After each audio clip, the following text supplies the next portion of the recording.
My name is Callie Crow, and I'm a paramedic, but I'm also the founder of Drew's 27 Chains, which is a nonprofit here in Texas that I began after the loss of my 27-year-old son, Drew, to an opioid overdose.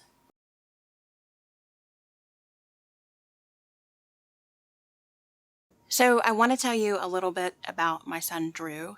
He was 27 years old when he passed away. He was a student at the University of North Texas studying political journalism. He was married.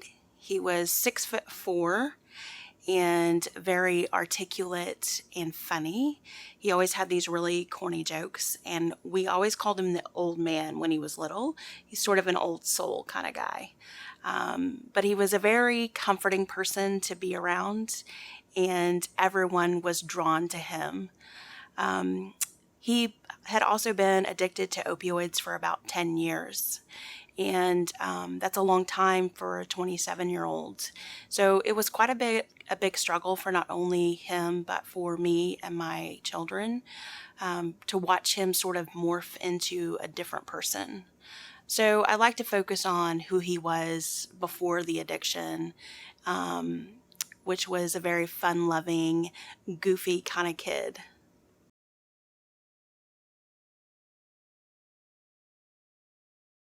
Drew's 27 Chains is a nonprofit here in Texas, and we focus on primarily education regarding opioid overdoses and the proper administration of Naloxone.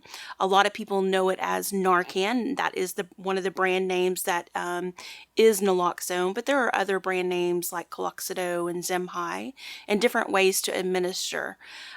So we travel throughout the state primarily to first responder agencies, law enforcement, volunteer fire departments, people that are boots on the ground, that are primarily there at emergency situations, overdoses, that those few minutes before EMS arrives is crucial, and those are the times that people need to be highly trained, and that's what we do. So in my son's case, a police officer arrived on scene. He was carrying Naloxone or Narcan on his belt, but failed to administer it, which resulted in Drew's death. So as I literally sat in the ICU with him because he lived for 36 hours after his overdose, I began to form Drew's 27 Chains within just a few hours. Within just a few days of his death, it was already coming into place. And I knew that there was this disconnect between the education portion of proper administration of naloxone and recognizing opioid overdoses. And so I wanted to connect that back together so that I could prevent other families from going through what we have been going through for the last couple of years. We've saved 36 lives because of the training. It's a 1.5 hour training session. It's really straightforward. And then I supply that department or organization with the proper naloxone so that they can be that person to save a life.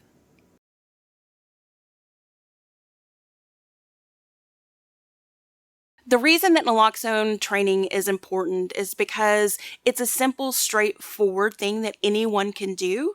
There's not a whole lot of training that's involved in it. It's as simple as giving a medication that you would, typically be comfortable with giving anyway. So the Narcan is a nose spray, so just like an allergy medication that goes in the nose.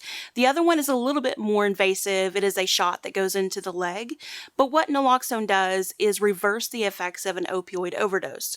When you have too many opioids in your system, it causes you not to breathe very well and can cause you to be unconscious. And so once that medication gets into your system, it's immediately reversed, causing the person to become awake again and breathe on their own. So it's just seconds that the brain cells begin to die without oxygen. So it's 4 to 7 minutes that the brain cells begin to die, but it begins to affect the brain cells within just a couple of minutes without oxygen. And so a person being on scene there before EMS or even any first responder arrives is very crucial to save that person's life. So a typical response time for EMS could average up to 6 to 8 minutes. That's in a really good system in a perfect situation. Places that I have worked in the past, we have 20+ minute response times. And so that person's chance of survival is very, very slim. However, there may be other first responders that arrive on scene first before EMS is able to get there. So that's why it's important for me to train all first responders so that they can react, but not just them. Anyone in the state of Texas can carry and use Narcan. And so it's important that you have it in your home. It's important that parents are aware of Narcan or Naloxone and the training that's associated with it. It can literally save someone's life.